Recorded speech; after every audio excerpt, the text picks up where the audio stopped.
یہاں ذکر ہوگا تو ان کا ہوگا جن پہ قرآن نازل ہوا، یہاں بات ہوتی ہے تو ان کی ہوگی کہ جن کے ہاں سے قرآن سمجھایا گیا، یہاں بات ہوگی تو ان سے ہوگی کہ جن کے ہاں سارے کمالات نے اجتماع کیا ہوا ہے۔ اللہ نے سب کمالات کو ایک جگہ رکھا ہے، اس ایک جگہ کا نام اہل بیت ہے۔ علم یہاں کمال پر، خبردار کوئی ڈھونڈ کر لا کر دکھاؤ کہ جس نے اہل بیت کو پڑھایا ہو، کوئی ایک مثال لا کر دکھاؤ جس نے مولا امام حسین کو کچھ پڑھایا ہو، کوئی ایک مثال دکھائی جائے کہ جس نے یہ کہا ہو کہ میں نے حسن مجتبیٰ کو پڑھایا اور حسن نے کہا میرے علم میں اضافہ ہو گیا، کوئی ایک مثال لا کر۔ اور پھر اگر مولا نے کہا بھی تو یہ کہا کہ من علمنی حرفا فقد سیرنی عبدا، جس نے مجھ علی کو ایک حرف سکھا دیا میں غلام ہونے کے تیار ہوں۔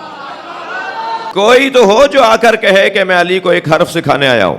علی نے تو اتنا بڑا اعلان کر دیا تم ایک حرف میرے علم میں اضافہ نہیں کر سکتے، اگر ایک حرف بھی تم نے میرے علم میں اضافہ کر دیا تو میں تمہارا غلام بن جاؤں گا۔ اس علی کی بات کر رہا ہوں جس مولا نے ایسے ایسے علم کے سمندر بہائے ہیں۔ کسی نے اگر دیکھا دیکھی میں، علی کے دیکھا دیکھی میں کچھ علی کی طرح بولنا شروع بھی کیا، بولنا چاہا بھی تو نبھانا مشکل ہو جائے گا۔ میں زمین کے رستوں سے زیادہ آسمان کے رستے جانتا ہوں، کوئی نبھا کے دکھائے اس جملے کو جو مولا نے کہا ہے۔ میں یہاں کے رستوں سے زیادہ وہاں کے رستے جانتا ہوں۔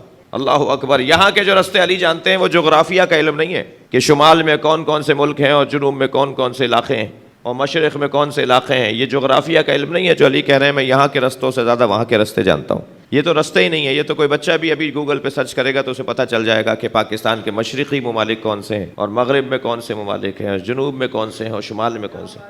یہ کوئی کارنامہ نہیں ہے، کارنامہ یہ ہے کہ زمین کی ایک ایک بالشت پر علی جانتے ہوں کہ یہاں کیا کیا صلاحیتیں رکھی ہوئی ہیں۔ علی ساتوں آسمانوں کے رستے جانتے ہوں۔ علی ابن ابی طالب وہ کچھ جانتے ہوں جس کو جاننے کے لیے یا نبی کا ذہن چاہیے یا دینے والے اللہ کا علم چاہیے۔ لہذا علم میں ان سے بڑا کوئی نہیں، سخاوت میں ان سے کوئی بڑا نہیں۔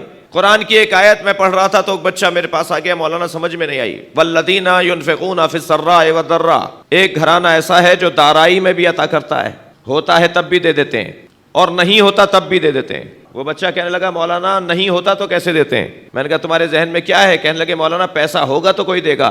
میں نے کہا یہیں سے تم غلط فہمی کا شکار ہو، تم دینے والے ہوتے تو تمہارے پاس پیسہ ہوتا۔